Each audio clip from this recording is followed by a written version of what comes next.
Yo, what's up, USA, International, Canada, Long Island, aka Strong Island, plus the five spots of Brooklyn, Bronx, Manhattan, Staten Island, and Queens. This is your man G Money Stacks, aka the Gregonator, YouTuber, host with the most, misunderstood, lonely nomad, unstoppable independent podcaster, and rookie podcaster / New York native from Lawton, Queens, New York. And you're rocking and hanging out with me on the 250th episode of Off the Meat Rack Chainz New York podcast, live and direct from StreamYard alongside with YouTube. And aside of myself is the Instagram live feed on Instagram on the podcast show page. Make sure you follow that page on the gram. Turn your notifications so you can know when I'm going to be on Instagram live on separate podcast show pages, including this one right here. And and for those that's new to the channel, this is a comedy show based on wild, crazy, fun topics from entertainment news. There's music, there's real life, along with a little bit of mental health, a little bit of transit, a little bit of everything in between. But I don't necessarily do politics, and I don't necessarily do the histories and the conspiracy theories. I don't. That's not the typical podcast that I am doing. So you know what I'm saying. So for those that's just new and new listeners, of course, welcome to the show. And speaking of which, if you're new to the channel and you miss any previous episodes whatsoever, please don't worry. Every single episode is going to be uploaded to streaming platforms and YouTube, which is where I segue to my YouTube channel, which is G Money Stacks 555. Grab that subscribe button for me. Tap the noti bell along with alerts so you can be reminded when the show goes in the air via live stream, along with the time, date, and everything. Leave a like and a comment along with the episodes. Stay tuned for more video content, upcoming episodes, previous episodes, and of course be sure to share the videos, share the episodes. Of course, download the episodes. Very important to grow this show out.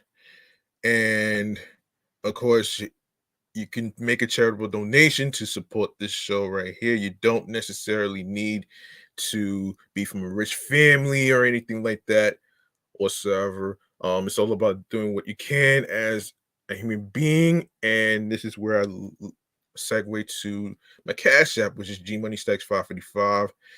This is where you have the opportunity to show more support by making a donation.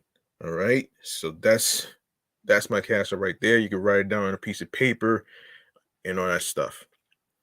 And of course, be sure you tell a friend to another friend. Share the podcast and everything else in between. Make sure you listen, stream, and watch these episodes whatsoever. All right, so let me cut to the chase. To New York Mass Transit Files right here. We got some stuff to talk about here. Let's do this.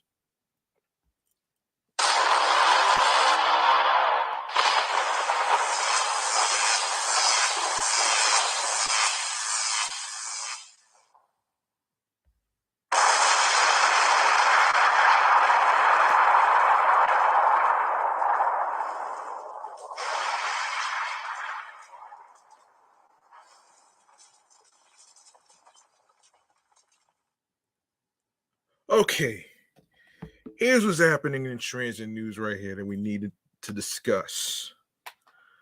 Okay. What we have here is about the State Assembly and Senate have released their long-awaited responses to Governor Kathy Hochul's executive budget, pointedly rejecting her plan to rescue the fiscally beleaguered Metropolitan Transportation Authority and putting forth their own. Oh, Lord. Virtually all the central planks of Houchul's fiscal lifeboat for the MTA, increasing the payroll mobility tax, shifting the $500 million bill for paratransit and student MetroCards to the city, directing future casino revenue to the authority and raising fares this year and in 2025 were cast to the wayside by the state Senate in its one House budget resolution after being blasted by virtually every stakeholder except the governor and MTA.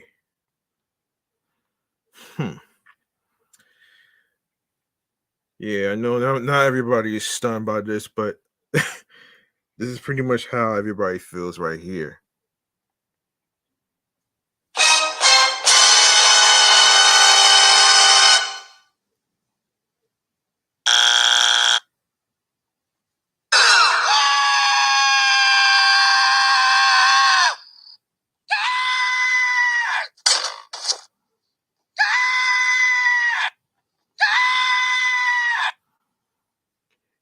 Instead, senators have a whole other laundry list of proposals to raise money in order to prevent the MTA's hurtling over a fiscal cliff. They want to raise the corporate franchise tax, of course, based on a company's revenue rather than payroll, and hike transit surcharges on Uber and Lyft rides in Manhattan's central business district. Legislatures also proposed creating a residential parking permit system in New York City neighborhoods and ending Madison Square Garden's lucrative property tax exemption and sending the revenue from both to the MTA. Beyond just keeping the lights on at the transit agency, legislatures also proposed an experiment with free bus service in the Big Apple, calling for the MTA to eliminate fares on 2 bus lines in each borough. The assembly proposal was largely along the same lines, rejecting increased payroll taxes and cost shifts to the city, calling for a 2% business tax hike and $196 million cash infusion to the MTA to avert the planned 5.5% fare hike and placing a $50 million revenue on the fare-free bus pilot. Unlike the Senate, though, the Assembly is fine with sending some casino revenue to the MTA instead of schools and does not mention MSG's tax break. Well,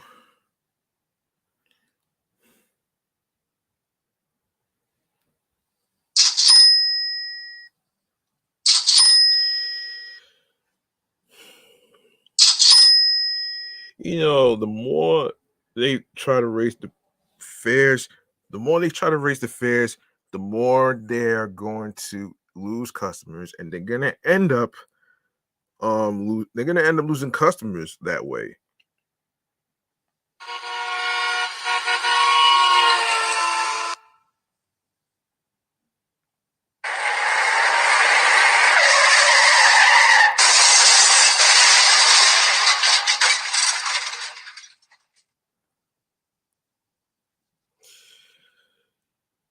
I'm not surprised by the MTA raising the fares. I am not surprised, and a lot of people are not surprised by all this.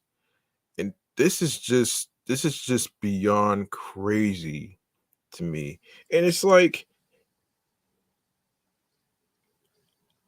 how many loans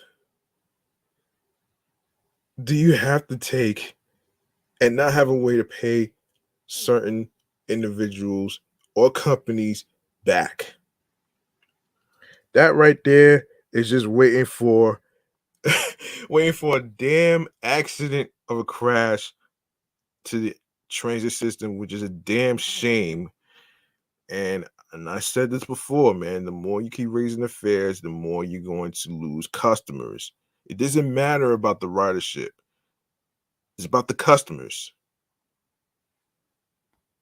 Why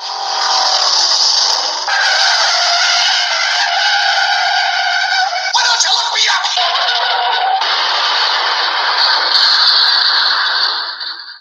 Yeah, I had to do it, man, just to raise a point here. You know, I had to because this fare hike shit is getting ridiculous right now.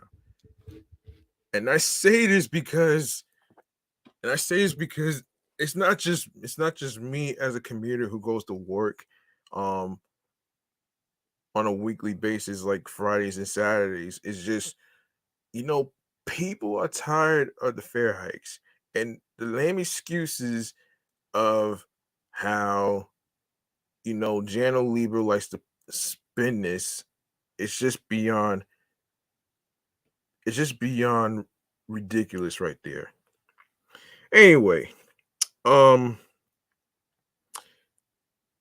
of course the differences will be hashed out one way or another in Albany's legendary closed door budget jockeying over the next 2 weeks as Governor Hochul Assembly Speaker Carl Hesty and Senate Majority Leader Andrea Stewart Cousins tried to reconcile their proposals. The budget is due April 1st, which is a Saturday. It's a Saturday. I don't even think they're gonna get this done in time, man. It's a fucking Saturday. You know good and hella well you're not gonna be able to get it in time, man. So it's like a fucking epic fail right there.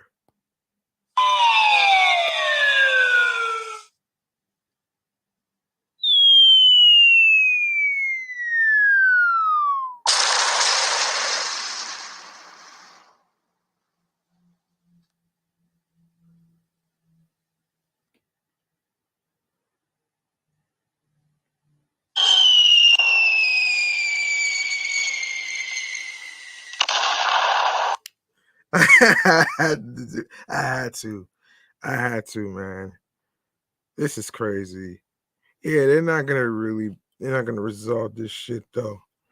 Um anyway, um either way, the spending plan seems to reflect on an increasingly defiant state legislature willing to flex its muscles to demonstrate independence from the governor. After a decade of executive dominance under disgraced former Governor Andrew Cuomo, the proposal comes a month after the Senate rejected Hochul's nominee for Chief Judge Hector LaSalle, the first time legislatures had ever done so. Governor Hochul's executive budget makes transformative investments to make New York more affordable, more livable, and safer, and she looks forward to working with the legislature on a final budget that meets the needs of all New Yorkers, said Hochul's spokesperson John Lindsay.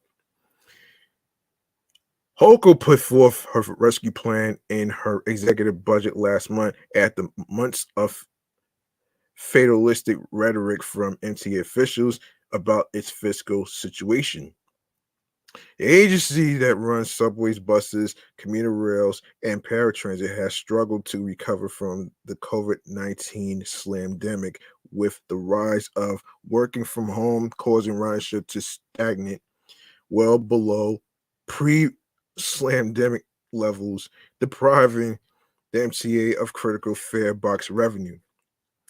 The MTA, required by law to balance its books, approved an austerity budget in December, which slashed its projected $2.6 billion deficit down to $600 million through proposed fare hikes and reduced spending, but still required new streams.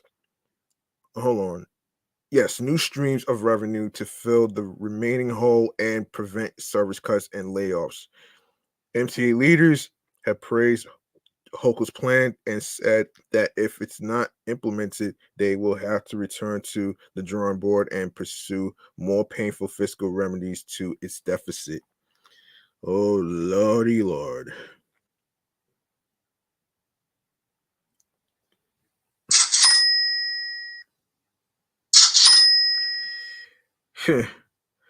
Painful. Yeah, you want to talk about painful? that sounds like a that sounds like a fucking double trouble right here.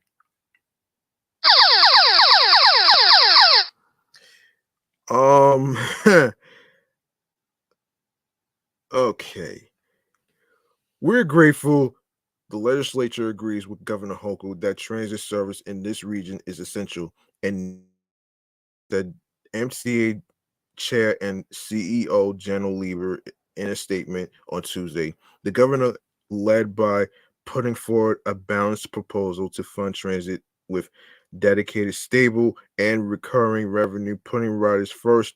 And we look forward to working with her administration, the Senate, and the Assembly toward a final budget that accomplishes those goals.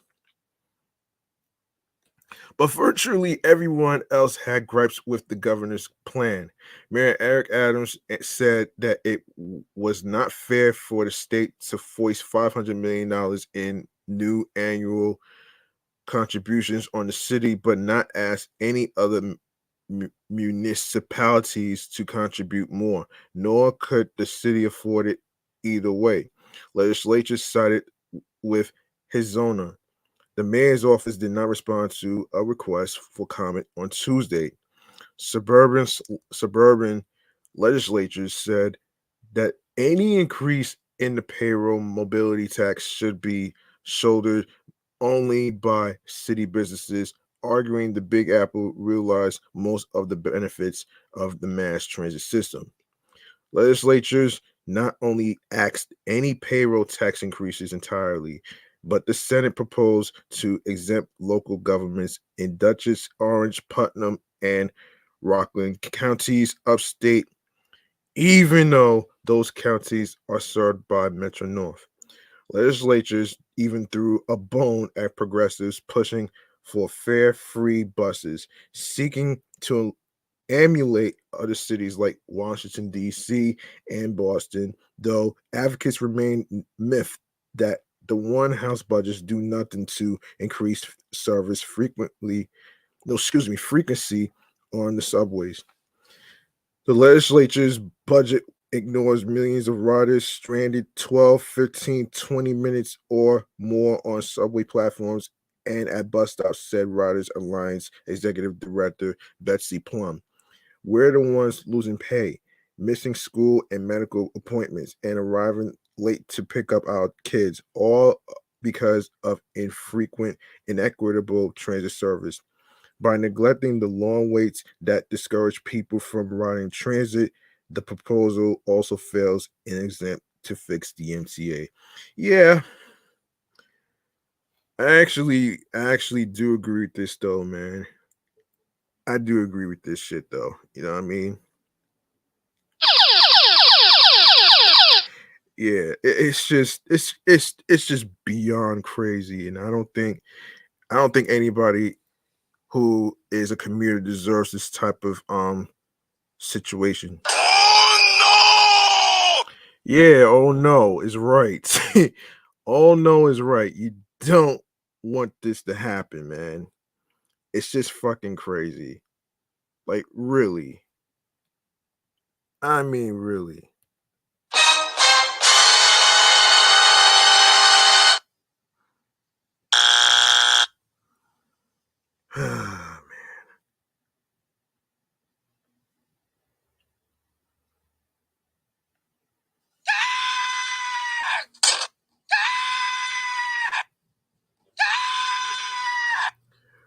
All right.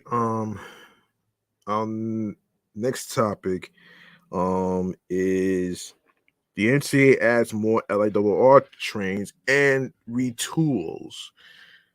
They got some retooling that they have to do. So let's get into this right here.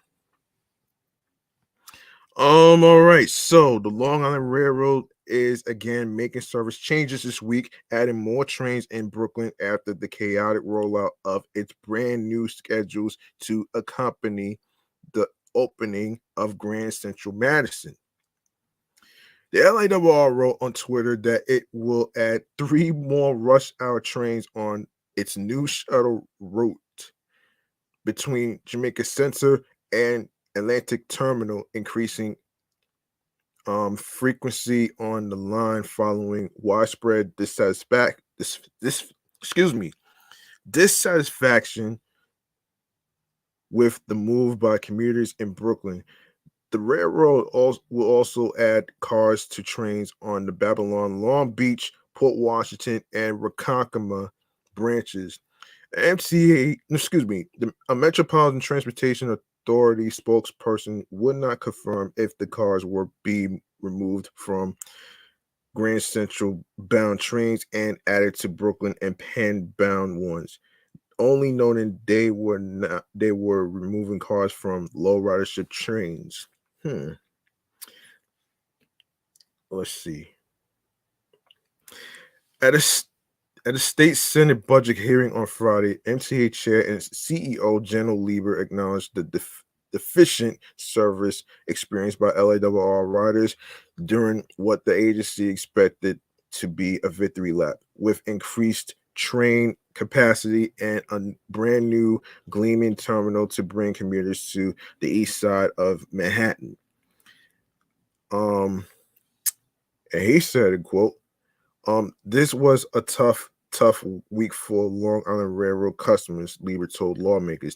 The opening of Grand Central Madison brought what the MTA has touted as a 40% increase in LIRR service capacity and first major schedule changes in decades. But as soon as the new terminal fully opened and the schedules went into effect last week, chaos mounted and riders registered their gripes. It's certainly a lot different and a little confusing, said Ed Fryman, a Merrick resident, after disembarking his shuttle train in Brooklyn last week. Now there are no more direct trains here. So you have to change another track all the way at the other end of the Jamaica station. So it's very difficult, but it takes some getting used to. Well, I'm very glad I didn't take the LIRR because I know they're pretty expensive. Yes, so chaotic scenes have played has played out at Jamaica Center, a major transfer point for LIRR riders over the past week. Those commuters accustomed to a one-seat ride into Atlantic Terminal have described a mad dash to transfer to the shuttle, which uses platforms at the far southern end of Jamaica, but isn't timed to sync up with other trains coming in from the east. Wow. I mean, wow.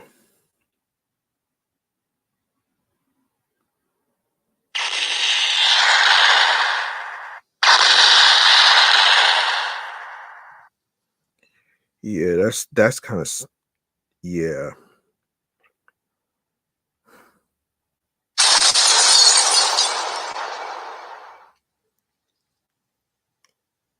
Okay. Let me see.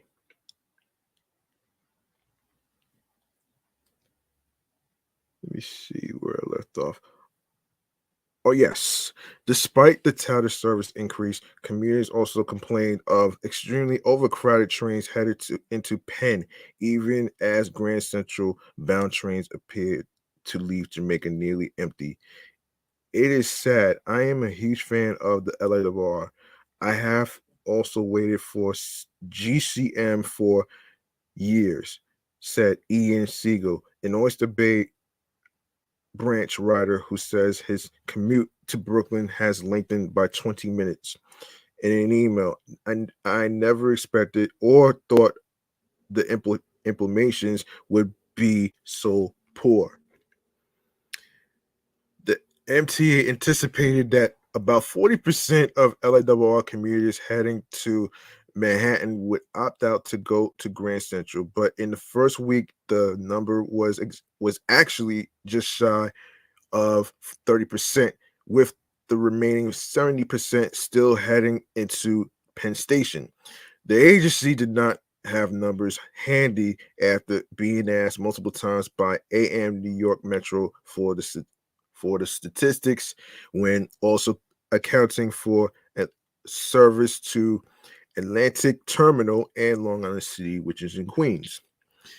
The long delayed $11.6 billion East Side Access mega project finally wrapped up earlier this year, and MTA officials have called it a game changer for the region, allowing for seamless connectivity between the city, Long Island, and upstate suburbs.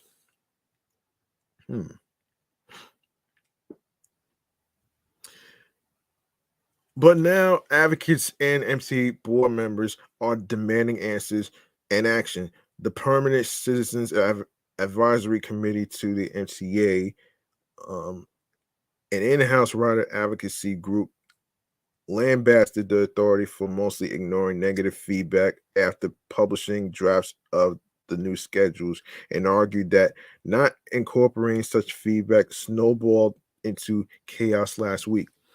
On Thursday, the group called for the MTA to augment the schedules to prevent overcrowding.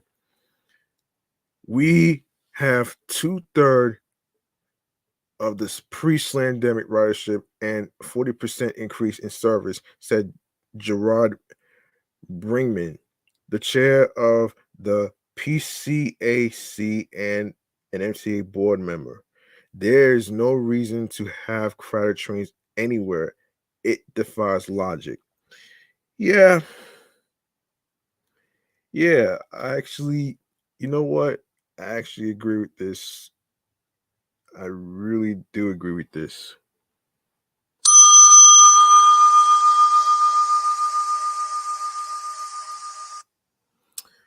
Yes, so let's see what else we have to talk about here before I forget. Let's see. Yes, let's see. Okay, so starting with a rumor in the air about Datpiff shutting down.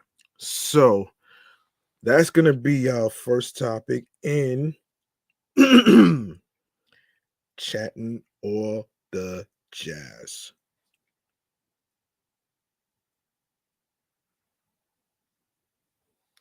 Let's do it.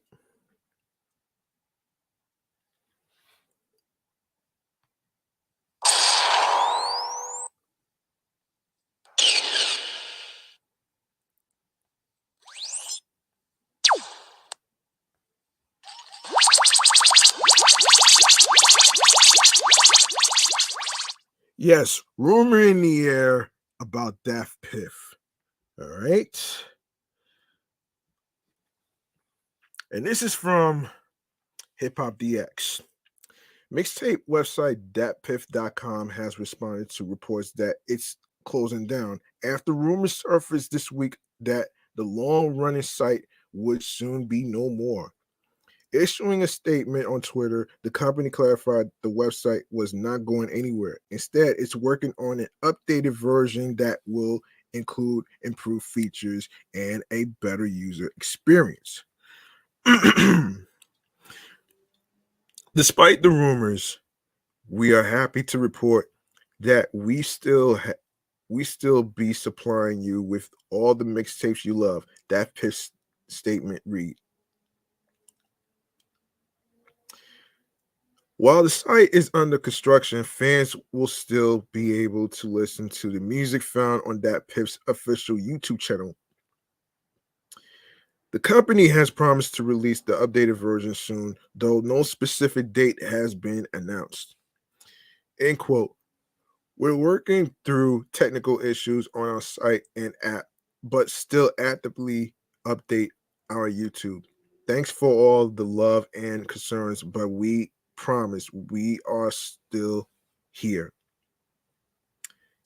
And that's the quote they said on Twitter, which I don't use anymore, actually.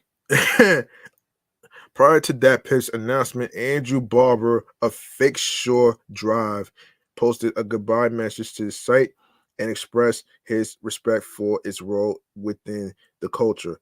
RIP Datpiff, he wrote on Twitter Monday, March 13th. Barber continued, who probably has the most important archive of music from the past 10 to 15 years anywhere on the internet. It was a bridge between the blog era and the streaming era, and a hub for projects that will never see the light of day on DSPs. Thank you for your service. Well, it's not going away completely. I mean, anyway, that's a clarification right there. As one of hip hop's most pivotal platforms since its launch in 2005, Datpiff has introduced and ignited the careers of many emerging artists. But it's not just for newcomers. The website has also been useful for more established rappers such as Meek Mill. Meek Mill released his last project, Flamers 5, exclusively on Datpiff this past November, as opposed to major streaming services. In a series of tweets before the tape's release, Meek explained his reasoning for keeping F5 off of streamers, saying label interference with his money was the bottom line. When a label gave me a plaque, I thought they were trying to trick me. Laugh out loud. Show me the financials that my art made. That other shit, a mental trick. He explained. Give me a plaque with how much my song made and how much I got paid. I'm shying away from that whole system. It's not for us. I don't want Flamers 5 on no streaming service. This strictly underground music. Billboard can't rate it. He continued, just rate the music. I bet you $1 million I can make the United States world play it with one upload button. Been doing it since MySpace. Oh, wow. Oh, MySpace is long gone now. So that's just a clarification of what's going on with Datpiff. It's not really going away anytime soon. It's not going away anytime soon. So, and speaking of going away, we gotta talk about Taxstone.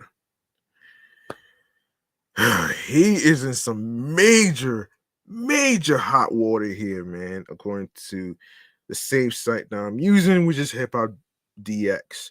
Taxstone has been found guilty of shooting and killing of Troy Ave's bodyguard at Irving Plaza during a T.I. concert in 2006.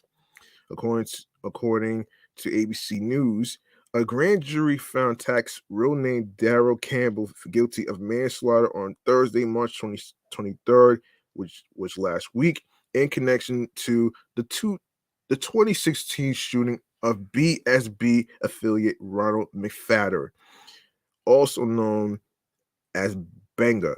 Sentencing will take place in April. Oh, Lord. The things people do to ruin their life and career. Now that right there is a fucking major epic fail.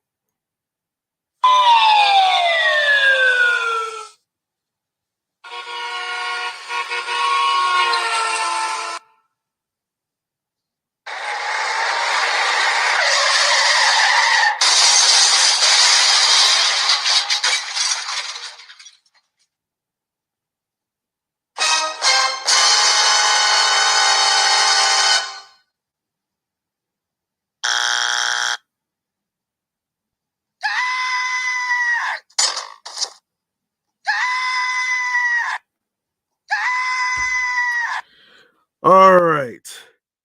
Troy Ave was set to perform at the event when a fight broke out between both camps and gunfire was exchanged.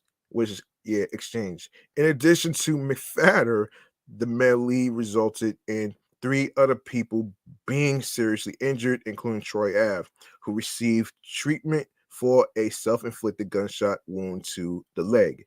Surveillance video emerged immediately after the shooting that showed Troy Ave firing a gun. He was apprehended and cuffed at NYU Langone Hospital, where he was receiving treatment for his gunshot wound. Later, the weapon was used and the shooting was recovered in his vehicle. However, Troy maintained his innocence, claiming self-defense. Let's see. In January 2017, Taxstone was arrested in connection to the incident and charged with one count of possession of a firearm by a convicted felon and one count of receipt of a firearm in interstate commerce after his DNA was reportedly found on the semi-automatic handgun used in the failed shooting. Ahead of Troy Ave, testimony, the former Loudspeakers Network podcast host claimed that the rapper was a lying bozo and couldn't wait to see him take the stand. Taken to Twitter earlier this month, Tax said, "Can't wait for this delusional lying ass bozo to testify on Monday," insinuating that there is more to the story than meets the eye. After catching wind of the accusation, Troy Ave responded by poking fun at the situation in a tweet of his very own. "A call to action is crazy. I can't wait," said the person with nothing but time. His friends cooked him. "Very well done. I might just bring the dessert. What kind y'all want?" With question mark, crying, laughing face emoji. He wrote alongside the hashtags "unsafe though" and "be smart though." Following the back and forth on Twitter and subsequent testimony in court, Troy Ave dropped a new diss song aimed at Taxstone, billed as a Taxstone diss. Black Church was released last week with an accompanying music video that finds the Brooklyn rapper rhyming in front of a church. In the song, Troy reflects on his life and what he plans on doing now that he has taken the stand, and shared his side of the 2016 Irving Plaza shooting that killed his bodyguard, Ronald Banga McFadder. "Opposition, I ruined them. There's two sides. You gotta be safe in choosing them. Ain't have a safety on sense, then be smart. Though when niggas dumping, Troy Ave ain't scared of nothing. He bat the gun. Somehow I sent him running. I got a lawsuit coming. You took a life, but look at the life this generation is bumming. I wouldn't want to live like that." Back to Live Nation and my $32 million, no tax. He raps on the track. Hold on.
Yeah, sorry about that, folks. I had to lower the volume so You guys won't hear any loud vehicles and stuff pass by. So don't be alarmed. We're still on the air. Okay. Let's see. Let's see what else we have to talk about here. Um yes, so let's let's get into some more music stuff. We got some more music stuff to get to right here, so let's get into it. Let's see.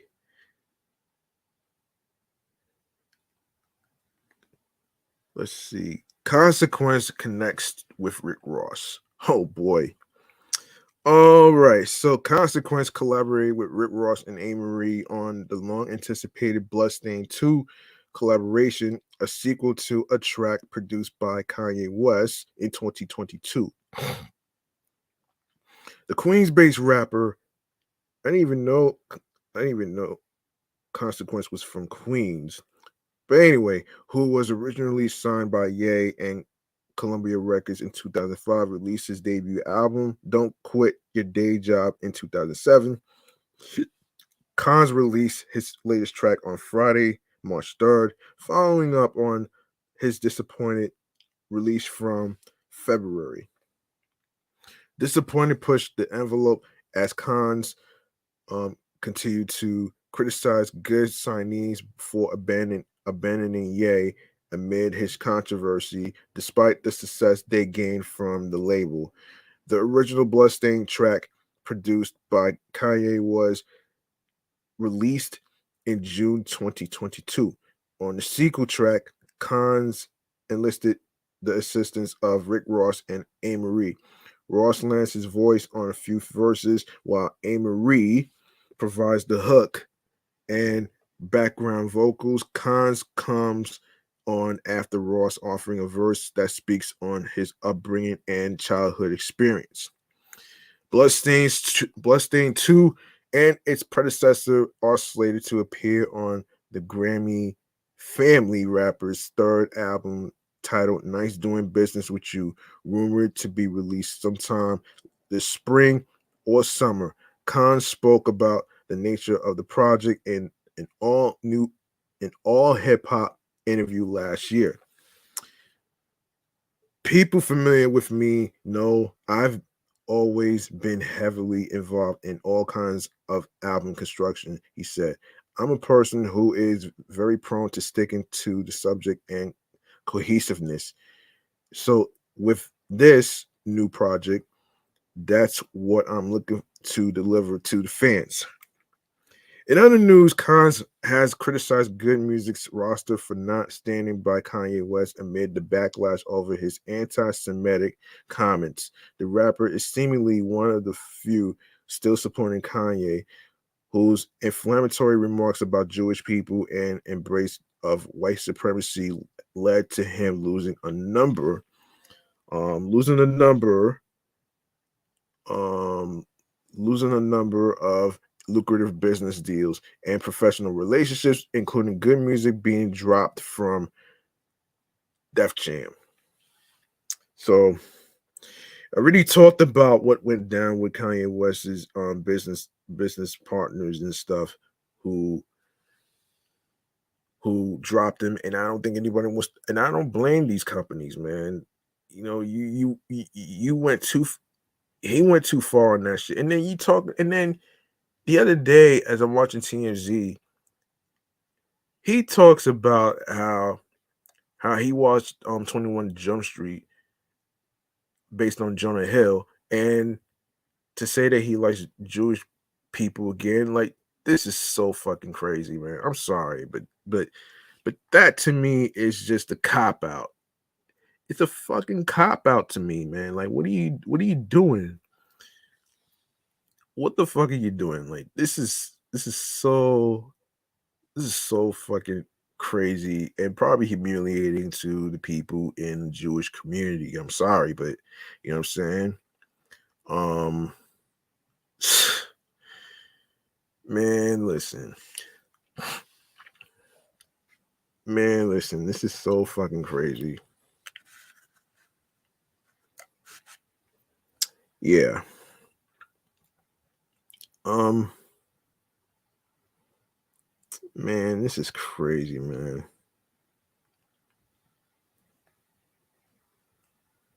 No, that's crazy. Is it's disgusting, man. Put it that way.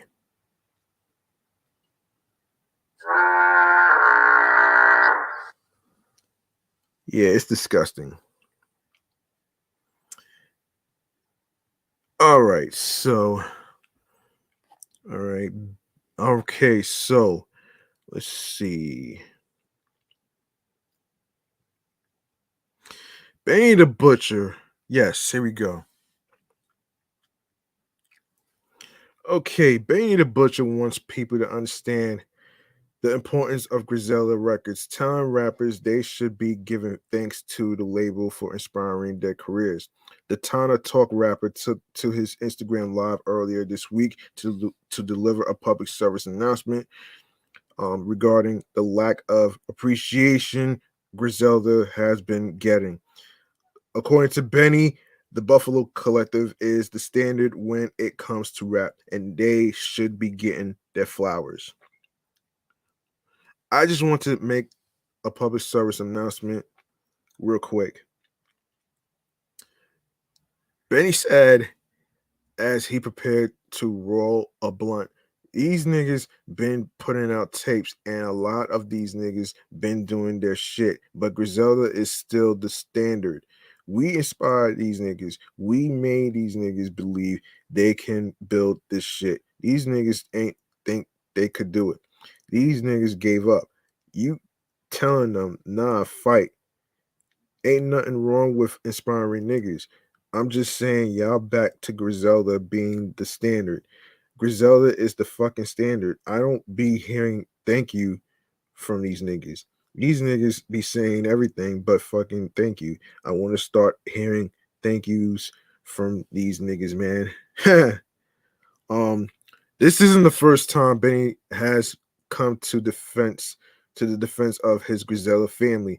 One of the last few times happened last year when Rap Radar podcast host Brian B. Miller excluded himself, West Side Gun, Conway the Machine, and other Griselda rappers from his 10 best rappers of 2022 list. Despite all three core members putting out quality projects in 2022, Benny, Westside Gun, and Conway the Machine were not included, leaving Benny the Butcher to comment on the list. A fan had replied to B. Dot's tweet asking how Griselda wasn't included, but two out of the top three on the list didn't even drop this year and still landed a spot. According to Benny, B. Dot is on something for leaving Griselda out. So no Conway, Gunn, or Benny, but two guys who didn't drop albums in the top three. Okay. The fan wrote, which led Benny to tweet, fuck smoking crack, he gotta be eaten. Another person asked if the reason B Dot didn't include them was because Conway threw a jab at him on a song, and Benny confirmed that could be the case while also revealing he had a run-in with one of his rap friends. In other Benny the Butcher news, um, in other Benny the Butcher news, in other Benny the Butcher news, um, Benny the Butcher has revealed he's finally seen the movie Cocaine Bear, but he thinks the film could have been much better with the addition of his music. On Wednesday, March 22nd, the Black Soprano family boss took to Twitter to let his followers know that he caught a showing of the Elizabeth Banks directed flick, which tells the story of a bear who ingests a massive amount of cocaine and goes on a murderous binge. The film is right up the Buffalo natives' alley with the number of references to the drug, and Benny wasted no time letting fans know the film should have incorporated his cocaine-fueled music. Oh gosh. Oh my gosh. This is fucking crazy and hilarious. I'm sorry. But this right here is so fucking hilarious and very humorous to me. Ah man. Man. Oh man. This is fucking insane, man.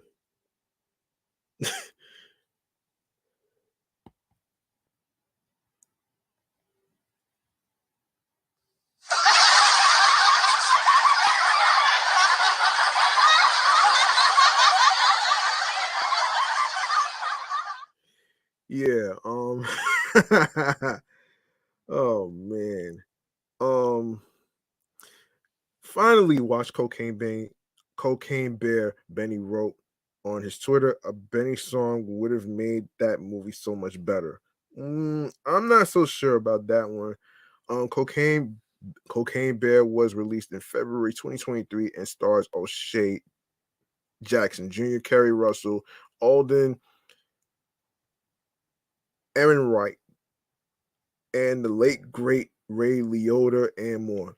The film received mixed reviews from critics, but has grossed $76 million worldwide off of a $30 to $35 million budget. The film is loosely inspired by the events surrounding a 175-pound, 79-kilogram American black bear that died after ingesting a duffel bag full of cocaine in 1985. While Benny the Butcher is looking to land some music in a movie, he's getting ready to embark on his next international tour. Last week, he took to Instagram to share the flyer for his upcoming Thank God I Made It World Tour. The flyer shows an animated version of Benny floating in a body of water with ducks swimming nearby. Oh shit. Um Benny's tour will begin on April the 20th in Baltimore, Maryland, before heading to Norfolk, Virginia, Worcester, Massachusetts, and Hartford, Connecticut. From there, he will make the trek overseas and head up Ireland, Germany, Czech Republic, Greece, Israel, Portland, no, excuse me, Poland, and the Netherlands to close it out. Hmm. In in his caption, Benny made it clear he wants his fans to pop up at the shows, giving them advice on how to attend the concert with step-by-step guidelines for purchasing tickets. Course step one, go to bennythebutchertour.com, buy tickets. Step two, arrive at venue or arrive at venue ready to turn up. Step three, recite lyrics at the top of your lungs like you wrote them yourself. Um he wrote. Ooh. Okay. Okay, what else we got going on here?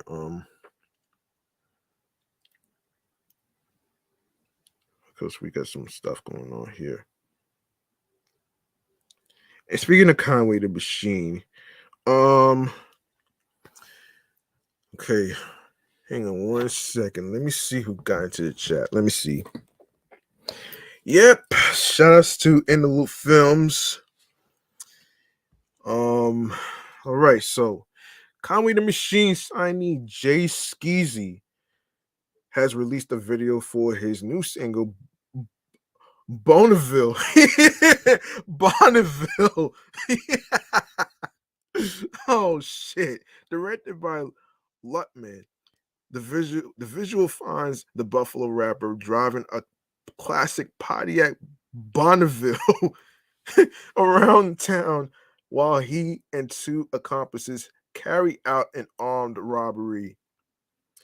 Bonneville is one of those real gritty joints where I just wanted to tell people where I'm from. Skeezy told Hip Hop DX of the song. I got the beat from cartoon beats, and instantly I started thinking about growing up, sharing my experiences where I'm from, and how crazy it would be to paint that picture over a crazy beat like this. There's elements in Bonneville. I thought it was Bonneville, but Bonneville. Like the woman talking in the beginning, the things she says, the jingle in the beginning, and the way I describe the city that will make anyone know exactly what it feels like to be from the east side of Buffalo. Bonneville uh, serves as the first single from Jay Skeezy's debut album, Abolish Uncertainties, which is set to arrive on March 24th, which was last week. Um, Check that out. The 14-track project will include features from Conway the Machine, who also executive produced it. Of course, Freeway, Coda Savia, um, Terry King, Jillian Hainsworth, and Origino. Jay Skeese announced Abolish Uncertainties earlier this week, calling it a perfect project. If you've been following me on this journey, you know I've been building from ground level from the start. He wrote on Instagram, um, March 24th, 23. Yeah, 3/24/23. We taking things to new heights. Thank you for rocking with me through all the growth. My drum work music Empire debut album is OTW. I hope you ready for the takeover. He continued, everything about this project is perfect, from the features, the beats, subject matter, the bars, everything. God is the greatest. Um, Ultra Wheeze, Ultra Wheezy. We here, bro. We did it. It's time. Who is Conway? It's up, bro. We taking it there. The news comes fresh off the release of Jay Skeezy's and Conway the Machine's collaborative EP, Pain Provided Profit, which dropped earlier this month. Skeezy previously appeared on Conway's From King to a God, La Makina, and God Don't Make Mistakes. Conway announced the signing of Jay Skeese in January 2021, making him the first artist to sign a deal with Drumwork. I'm happy to announce the ink is dry, he said at the time. It's official. The first artist signed to Drumwork Music. Congratulations, King Jay Skeese. This is just the beginning. The real work begins now. I believe in you from the start, and I know when it's all said and done, you're gonna be in that top 5 convo. It's up. Skeezy added, the ink is dry on the contract. We about to go on one of those runs. I feel it in my soul. This the moment I always prayed for. Now watch what I do with it. Um, East Side. Jay Skeezy previously teamed up with Big Ghost Limited in April 2022 for their collaborative project Authenticity Check. Bonneville is also available on streaming platforms. Listen to it where you get wherever else you get your music. So there you have it right there. You have it right there. Um, oh man, Bonneville. This is funny. Um, let's see what else. What else we gotta talk about here? I want to make sure I didn't miss anything here. Let me see. Let me see. Yes. Dreamville Fest 2023. Yeah, let's talk about that right there. Okay. Yes, Dreamville. Here it is.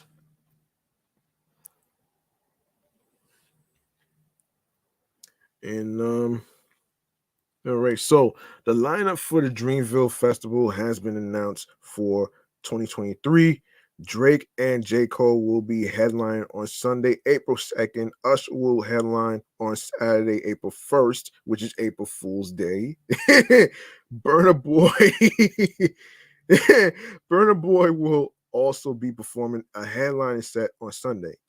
Per a press release, Drake will join Cole as a special guest for the set, which will see the two artists perform a medley of hits from each of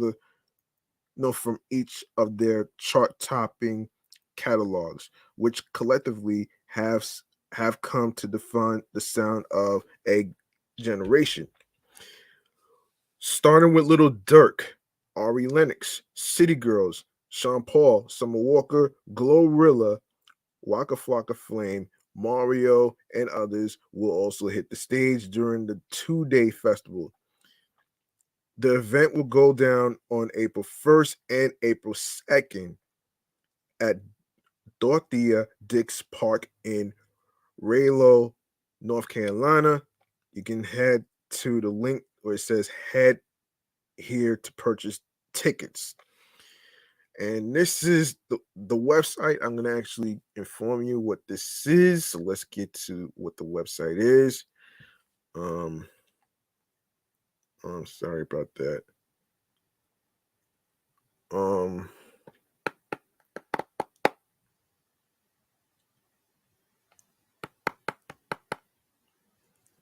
Okay, so the website to get tickets is Dreamfest, www.dreamfest.com. That's www.dreamfest.com. And there you have it right there. There you have it right there. All right, we're gonna actually get it to yes. There you go. And okay, we have another thing that we need to talk about here, and this is the summer smash lineup. All right, so here we go.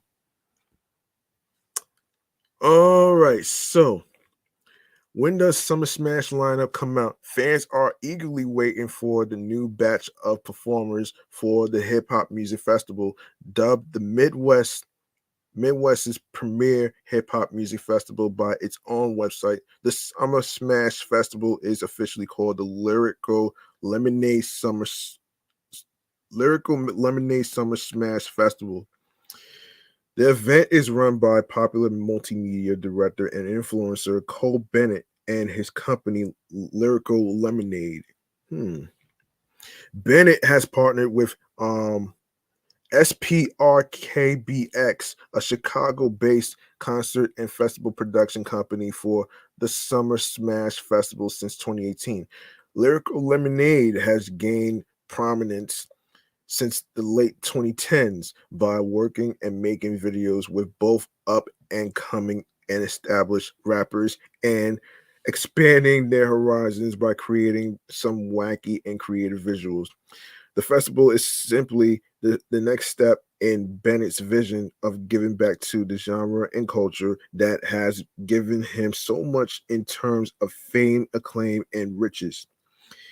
Here is the Summer Smash lineup for 2023. Hold on a second.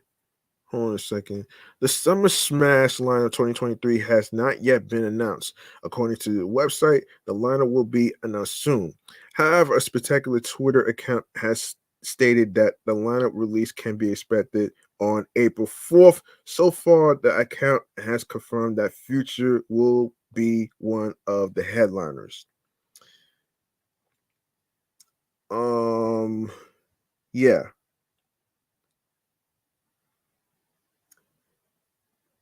And let me see. The only year so far that the festival itself has not taken place is 2020, not only due to COVID, but because of the Black Lives Matter movement. The festival chose to not take place that year as a show of solidarity with the hip hop community. Of course, Summer Smash Music Festival location and dates. So, Summer Smash Music Festival location will be at the Seat Geek Stadium in Bridgeville, Illinois. 2023 will be the first time the festival will take place there. Per their website, the reason they have decided to change their venue to Seat Geek is that it provides easy access not only to people coming from Chicago, but the suburbs surrounding the city. Both are locations where many of their fans come from. Despite being booked for the festival, SeatGeek Stadium is best known for sporting events and has hosted the games for over a decade now. Still, they do have constant credibility and are sure to be a great setting for the upcoming festival. The festival representatives also stated that the shift in the venue would also be due in part to an increased effort to upgrade the entire experience for both general admissions and VIP customers, with new amenities to be provided for the latter, like high-end lounges, exclusive art experiences, and many more attractions. Okay, so the Summer Smash dates are slated to be on June 23rd, 24th, and 25th of 2023. The dates will take place on Friday, Saturday, and Sunday, respectively. As with most festivals, Summer Smash will also take place over the weekend so that people will be able to have the time and mentality to make the most of their time there. Um,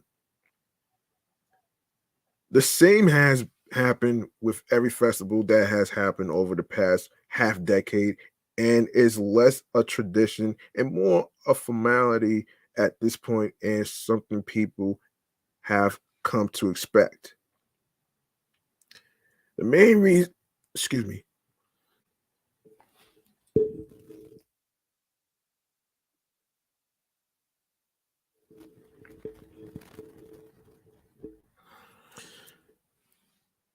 the main reason the festival has upgraded to a new facility is so that festival goers will be able to have the space to do more with their time there. The announcers have also stated that not only will be three stages on which over 30, no, excuse me, 50 artists will play, but there also will be art experiences.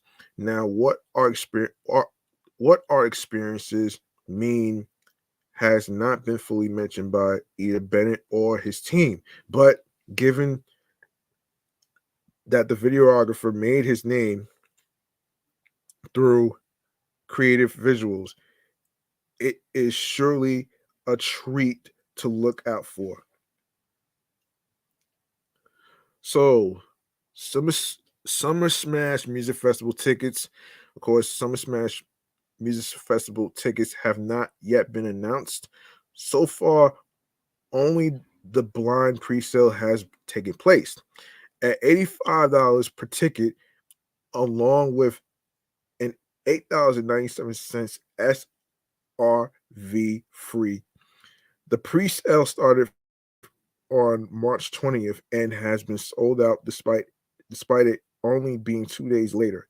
In fact, the festival announced on its Twitter account a day later that they were almost sold out.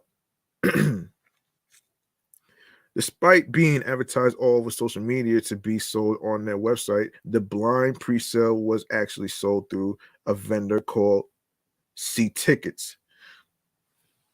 However, it is unsure if when the tickets do drop, they will be sold via the same vendor then too.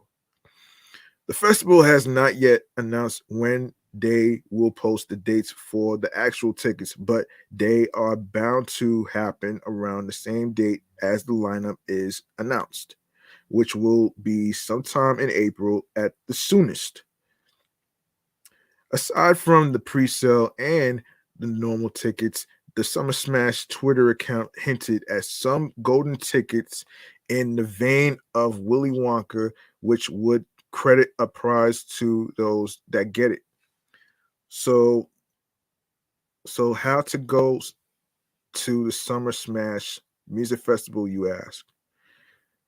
Summer Smash Music Festival will take place at 7,000 Harlem Avenue, Bridgeville, no, excuse me, Bridgeview, Illinois. Bridgeville is a village in Cook County. The village is located about 15 miles or 24 kilometers southwest of the Chicago Loop, which is the collective name of the 77 community areas that make up the city of Chicago. As stated earlier, the location was picked because it is the perfect middle ground for people coming in from Chicago and those that live in the suburbs around Chicago. If one is going to the stadium from Chicago, it is very simple to get there, as one simply needs to take the I-55S and the onto Harlem Avenue to get there. Plus, the I-55S is a straight line, and the whole trip will take around 21 minutes. Okay, 21 minutes. All right, 21 minutes. Okay, so for people coming out of the suburbs around Chicago, it is the same story, as one simply needs to find a connection to Harlem Avenue in order to find a straight path to the stadium. Lastly, for those coming in from the airport, it is a 29-minute journey due to the path being on I-294 South. Okay.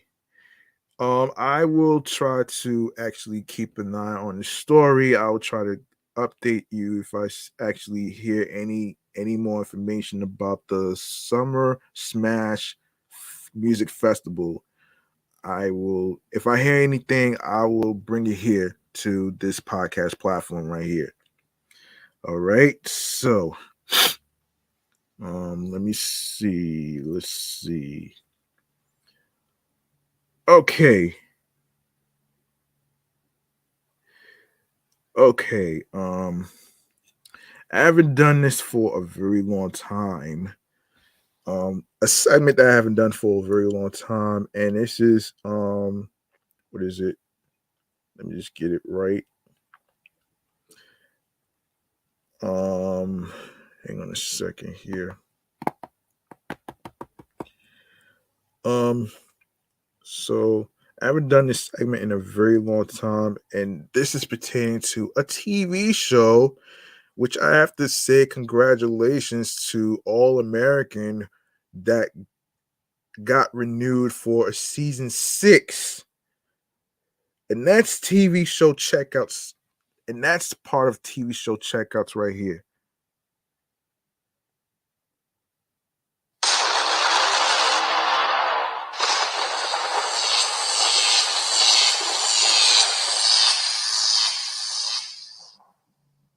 Yes. Yes, hold on a minute. Let me get this out the way.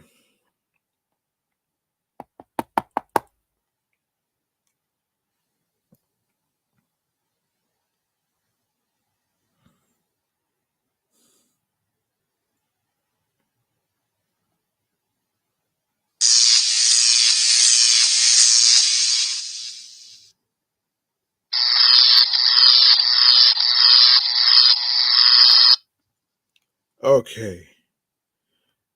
Um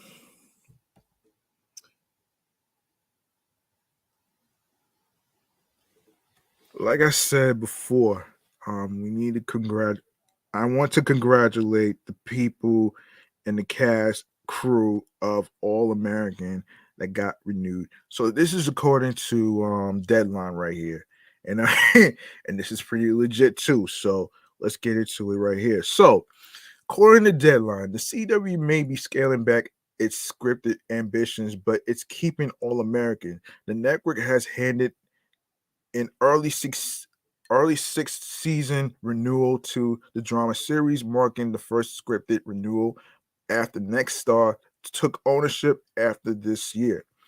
All American, which was the CW's number one linear series in adult 18 to 49 most watched series on digital and the largest show in total audience across all platforms, will launch its fifth season, which already did. It's already currently in season 5 right now, which already premiered on January 23rd.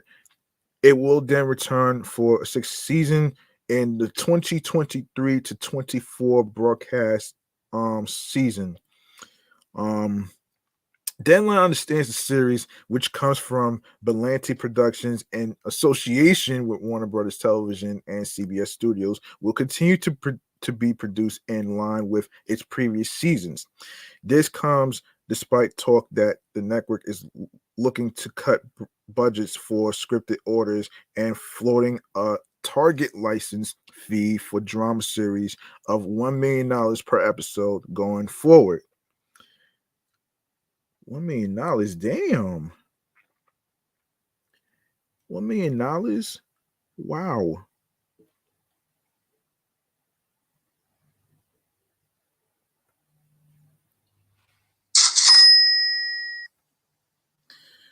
$1 million. Wow. Okay. Okay. Let's see. What did I? Yeah, one minute. Hold on a minute.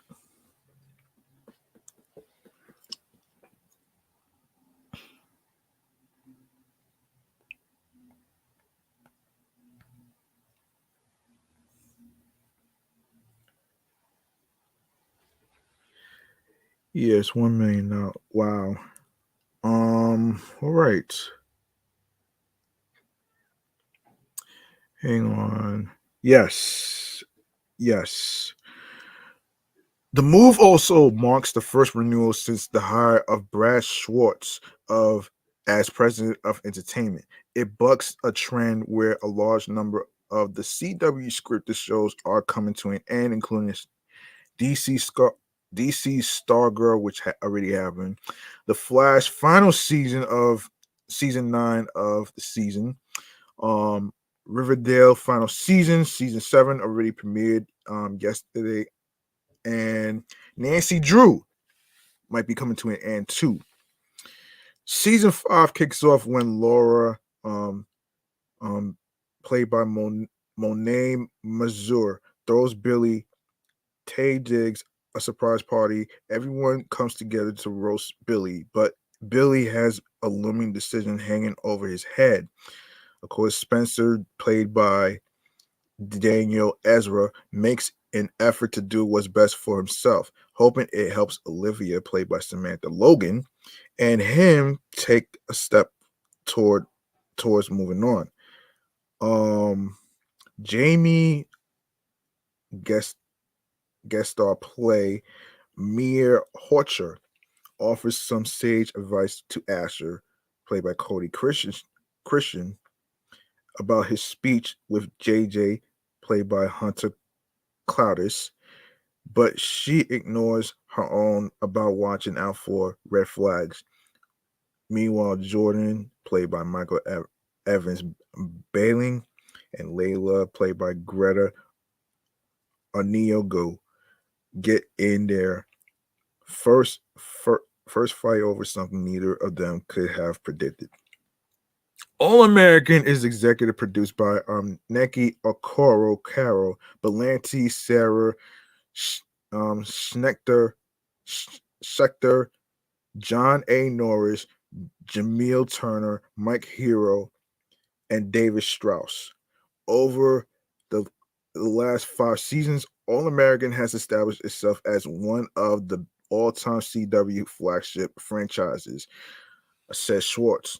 All American is not only the network's youngest series, but also the strongest performer when combining all our platforms. We look forward to continuing our collaboration with showrunner Neki Okoro Caro, Greg Berlanti, Sarah Schechter, the entire creative team, and the incredible cast for another season of captivating family drama.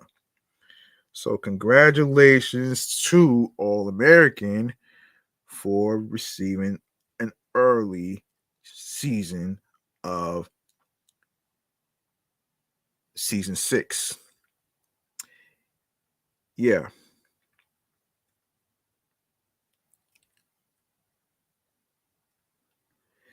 So All American has been renewed for season 6. That's the name of the episode. Let me make sure I actually get this right though, because let me make sure I get this right. Anyway, yes.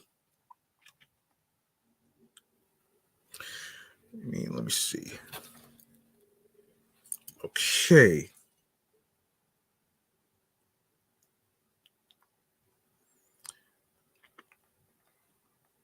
Just a second, folks. Let me make sure I got the name of the episode right.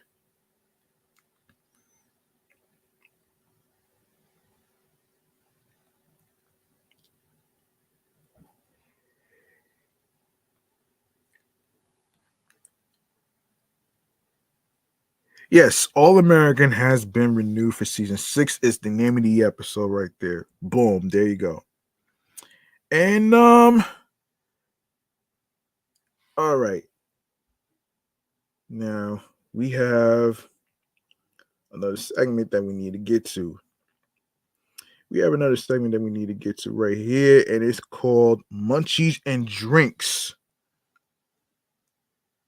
It's called Munchies and Drinks. So, this is a segment about the stories behind the eat and drink articles. So I'm actually going to oh man. So this is what's going on here. So let me just play some sound effects for this segment right here before I forget.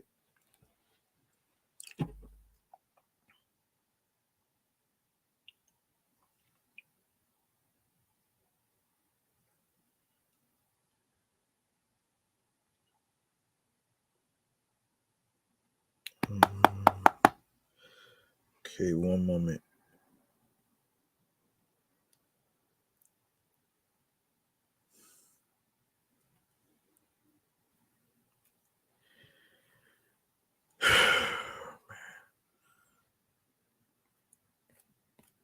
Hold on. I'm still here.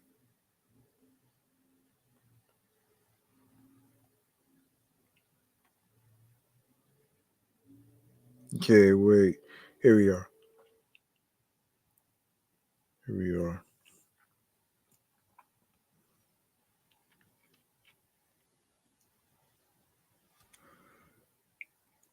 All right.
Today's segment involves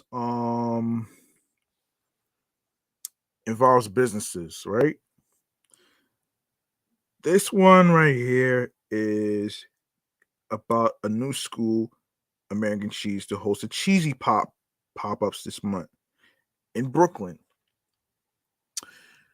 And this is according to amny.com/eat and drinks. This weekend, acclaimed chef Eric Greenspan's New School American Cheese is hosting 2 pop-ups this month that will have every New York City foodie craving something delicious. On April 1st, aka April Fool's Day, New School American Cheese is teaming up with Gotham Burger Social Club and Pearl Street Caviar to host a burger and caviar pop-up. The pop-up, which will be held at Pearl Street Caviar, which is located at 77 Commerce Street in Brooklyn, New York, will include handcrafted smash burgers.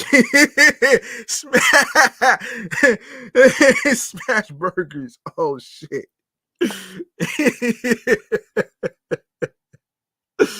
Oh shit. Oh man. Yeah, smash burgers with New School American Cheese, plus drink options such as beer, whiskey, champagne rolls, and cocktails. General admissions ticket holders, which are $100 per person, will be allowed in the event at 1 p.m. with VIP ticket holders $150 each will have early admission at 12 p.m. This event is only ticketed for 100 people 100 people. So be sure to reserve your spot quickly. Oof. $100 to $150. I don't know, man. That's a little much though, don't you think? Yeah, it's a little much though.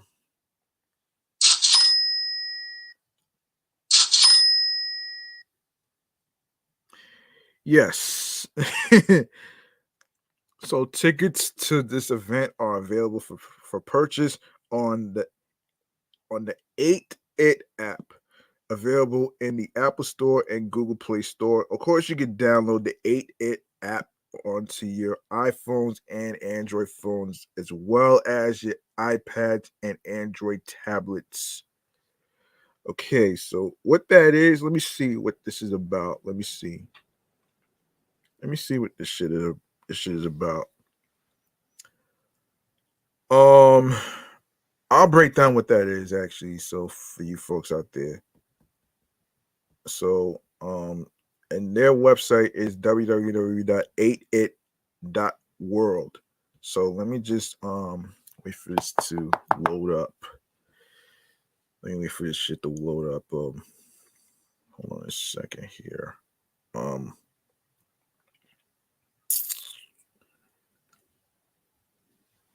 Boy.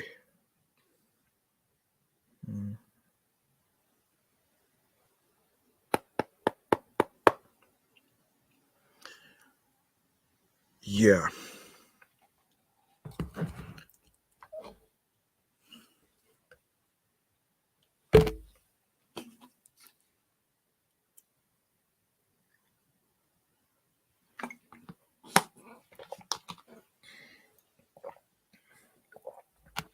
Oh man.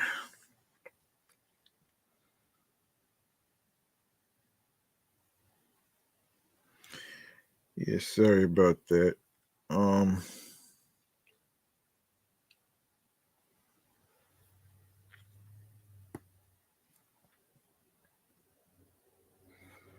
Hang on a minute here.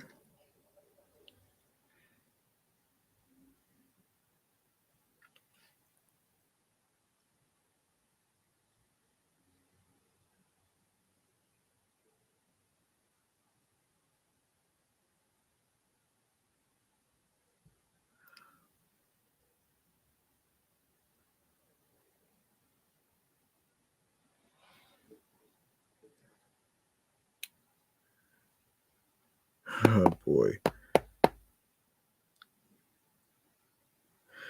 Yeah, sorry about that. I was trying to get a breakdown for this. So let's see. Let me see. So eight it. Let me just see what this is about. So I want to actually.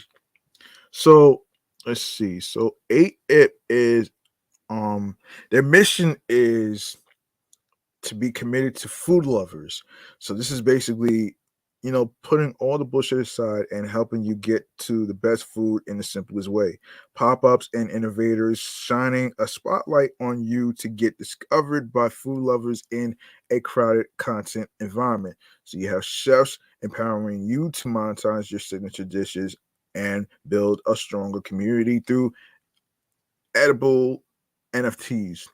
Restaurant owners driving more new curious food lovers through your door and building a stronger community through edible NFTs. Not sure what that is. Don't ask me. Getting more eyeballs on your content in a world where people have the attention span of a fly.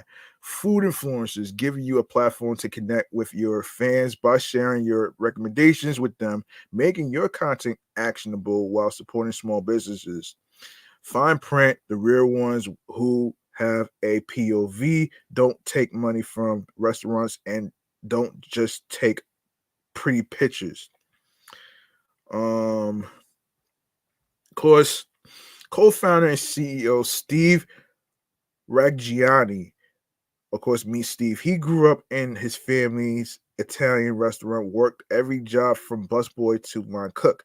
He started giving critiques to the kitchen at age 6. Now he's got 12 years of experience in building, excuse me, culturally relevant brands like Airbnb, Adidas, S Poland, Tequila, Google Play, and Live Nation, to name a few. The future of marketing is driven by experiences, fueled by data. He knows how to get it done. Steve also enjoys long romantic walks to his next meal. Ooh. And Kara Louie, integrated product marketing manager. This is Kyra. She's a born and raised New Yorker who lives for her next meal. She's always had a diverse palate. What other little kids do you know that are totally okay eating escargot and snails with black bean sauce? Ew. Why? Now, Kyra has five plus years of experience in food tech startups, social media, and food photography. Keen eye, even keener stomach. In her spare time, she volunteers with a local animal rescue and tries out new restaurants whenever she can. And yeah. So we've been featured on some of the best industry podcasts to tell our story. Give them a listen to get the full scoop on who we are, our POV and vision for the future. And this is from, what is it, Digital Hospitality, a, a, a Cali BBQ Media podcast. So you can listen to that on any streaming platform where you get your podcast. So there you have it right there. And this is what the Natural Restaurant Owners Podcast with Kyle and Sarah, Restaurant Unstoppable, um, and of course with everything in between. Um, Featured in various food and lifestyle publications like Time Out, Eater, and more. Yeah, so this is Eater, Time Out, Tasty Bites, yes, Williamsburg, which is in Brooklyn, and food. Build with us. Of course, we're currently looking for strategic investors, partners, and collaborators that believe in our mission. Shoot us an email below to set up a meeting. Yeah, you can email Steve too. And you can download the 8 It phone app, like I said, to your iPhones, to your Android phones. iPads, Android tablets, wherever you get your apps. Laptops are included too. So, and you can also check out the website too. Check out the website www.8it.world. All right, check that out. See the types of stuff in the food menu of restaurants that they have. So there you have it, right there. There you have it, right there. And yes. So let's see. Let's keep going. Oh, later this month on April 21st to the 23rd, New School American Cheese is partnering with the Donut Project in the West Village to create a pop-up where New Yorkers can vote on which options will be sold.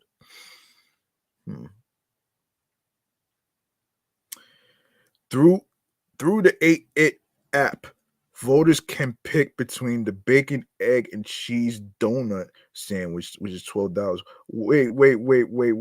Hold on. Wait a minute here. Did you just say bacon, egg, and cheese donut sandwich? Okay, why would you put bacon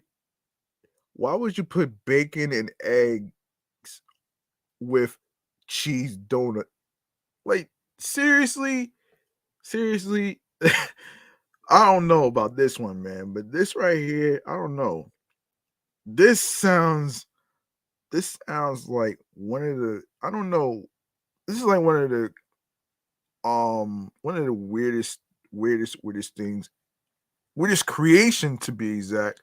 But I don't know, man. I don't know. That's just gonna. I don't know, man. I don't know. That's just gonna make you go to the toilet, though. Unfortunately, but anyway, yeah, yeah. So yes. So which has bacon, egg, new school cheese. Not sure what that new school cheese. Frank's red hot glaze with everything bagel seasoning, or the grilled cheese and tomato soup donut sandwich. What? Are you serious? Wait a minute here. Man, I don't know about all that though, man, but I don't know, man.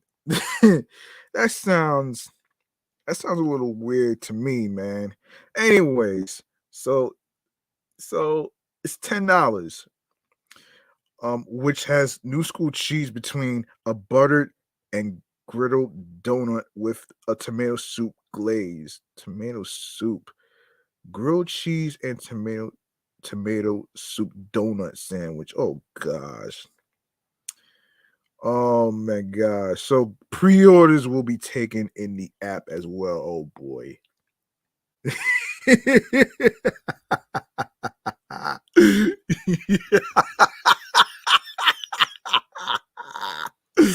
Oh shit. The pop-up will take place at the Donut Project located at 10 Morton Street.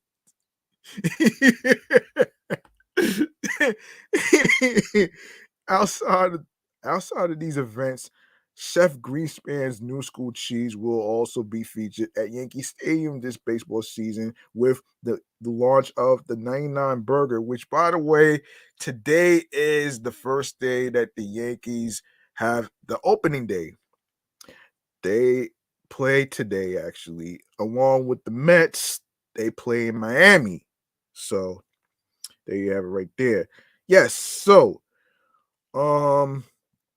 created in honor of Aaron Judge, the 99 burger is made up of 2 4-ounce American Wagyu beef patties, Greenspan's new school American cheese, caramelized onions, ew, pickles, and secret sauce on a brioche bun for 99 no excuse me $19.99. Only 99 of these burgers will be sold each game. Ooh. That sounds pretty interesting right here, isn't it? That sounds pretty interesting.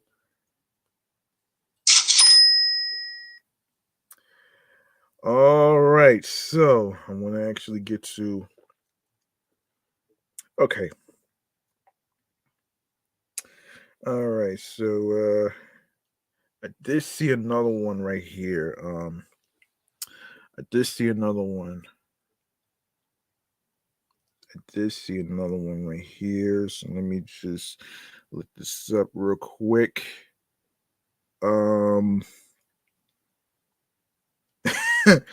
Wait a minute here. Slutty vegan. Oh shit. Oh man. I'm gonna save that for another time. I'll save that for another time. This is crazy. But yeah, let me see. So Levain Bakery. Interesting. Levain Bakery. The famous Levain Bakery, known for its decadent cookies, is launching a new cookie flavor this spring. The sweet shops, not sweatshops, folks. Don't be confused. It's sweet shops. Latest creation is called caramel coconut chocolate chip. It contains caramel chips, fresh shredded coconut, and dark chocolate that come together to form a buttery, crispy, chewy cookie. Ooh, that's pretty. That sounds pretty delicious. Yes, it is. This cookie has all the texture of a classic Levain cookie, crunchy on the outside and ooey gooey, which rhymes, on the inside. But for this cookie, we introduced fresh shredded coconut and melty caramel to create a flavor completely unlike anything we've seen. No, excuse me, anything we've made before, said Levain Bakery founders Pam Weeks and Connie McDonald in a joint statement. We hate to play favorites, but for this spring season, we might have to. Caramel coconut chocolate chip cookies will be available for nationwide shipping at levainbakery.com, which already began on March 27th and will hit all Levain Bakery retail locations on April the 3rd, which is a Monday. That's 2 days after April Fool's Day, which is April 1st. To continue the springtime theme, all Levain Bakery storefronts will be decorated in spring floral displays featuring daffodils, daisies, and tulips. Additionally, every 4, 8, and 12 pack of cookies ordered online will be wrapped in limited time spring floral packaging. And of course, 8 packs can also be bundled in Levain's signature gifting tin that features illustrations of the bakery's bakery's original New York City location on 74th Street, where the famous cookie was created in 1995. For a list of all Levain Bakery locations, you can visit the website levainbakery.com. That's www.levainbakery.com. Check out the dessert menus on that website. And I guarantee you'll be able to like the cookies and flavored ingredients that's in there. So there you have it right there, folks. All right. Okay. Okay, let's see what we have. All right. All right. So one more segment we have to get to right here, and that's including stream choices on the go right here. Get ready and run for the hills, man. Yes, stream choices on the go, man. This is where I inform you folks out there, the listeners and viewers out there that's also listening out there, wherever you are right now. To show some love by following Off the Meat Rack Chainz New York podcast. Yes, New York. For those of you who don't know, yes, this show takes place in New York. So Queens, New York to be exact, actually. And the most important thing is, yes, follow Off the Meat Rack Chainz New York podcast on Facebook and Instagram alongside with my other shows that I do on a weekly basis. Yes, excellent, fun, vibrant talks podcast. This is what TLKS stands for, and that's the sports podcast platform that I do. And alongside with Meticulous Vibe Juice podcast, the review show that I also do. And also follow me on the gram, which is G Money Stacks 555 in Queens, New York. And also turn your notifications, folks, so you can be in the know on any delays of upcoming episodes that I didn't get to record. And I do apologize for not recording 250 yesterday. I had a late dinner. That's what it was. So, you know what I'm saying? And I had, to make sure, the itis gone away. So, you know what I'm saying?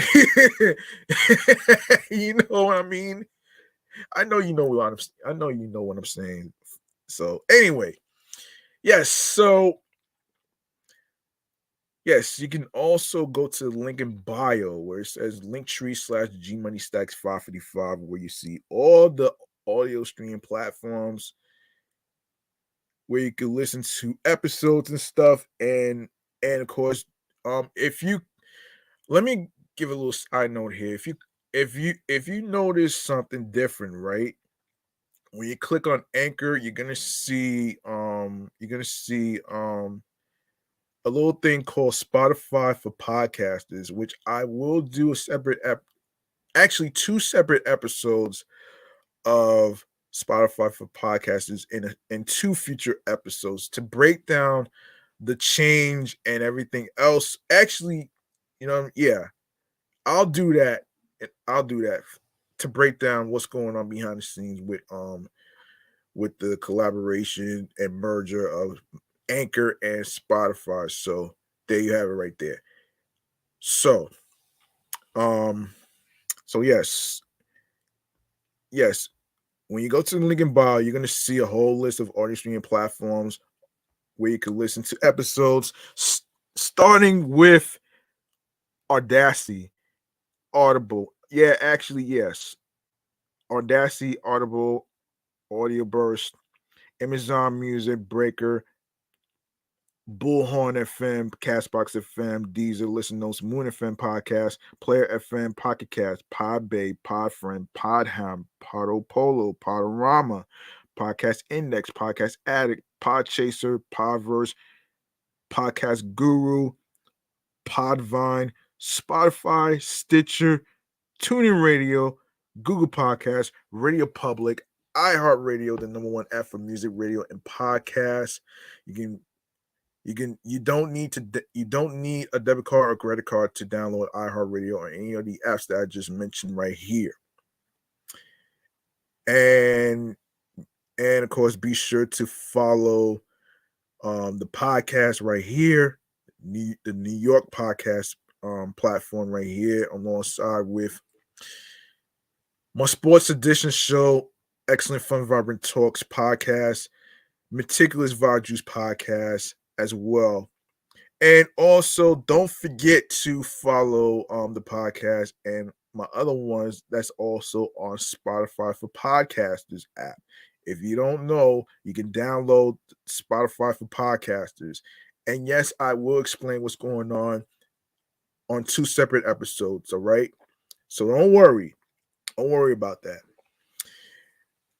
And finally, last but not least, make sure you grab the subscribe button for me on the YouTube channel page of G Money Stacks 555. Click on the notification bell along with alerts so you can be reminded when the show goes in the air via live stream alongside with the date and time of the live stream schedule. Leave a like and a comment along with the episodes.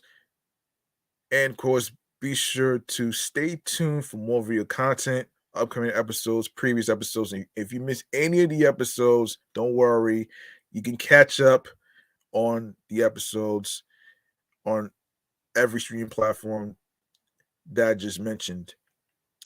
And you can also listen, stream, watch the episodes. Of course, you can share the episodes. You can share the videos as well. And you can also share on Spotify as well. So don't forget to rate 5 stars on Podchaser, Podfriend, and alongside with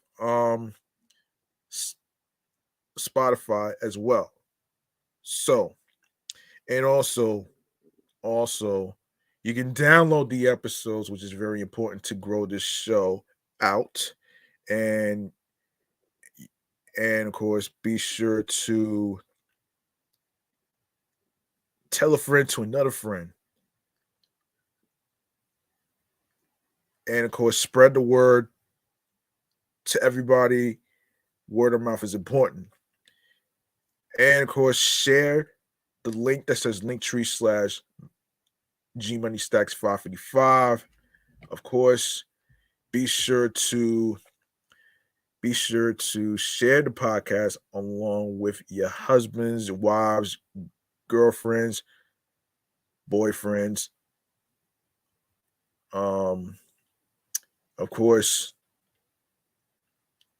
the people included, whether it's from work, whether you meet them from festivities, college, classes, block parties, wherever. All right. That's going to do it for me. This has been an amazing episode 250. I do apologize for the delay of the upcoming episodes. I will do my best to actually record 251 and 252 today because I go to work tomorrow. So, yes. So, remember, the hard work pays off. The grind doesn't stop. New York wasn't built in a day. Trust the process. You don't need to, and you gotta have patience when it comes to growing your craft. You have to have patience when it comes to growing your craft, and alongside with being able to find your voice, be confident in your voice and how it sounds, be confident in what you love to do, and of course, look and find something that clicks to you, that helps relieve you from all the stress from work, all the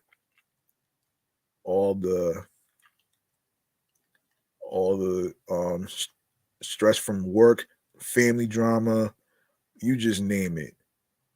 And also be sure to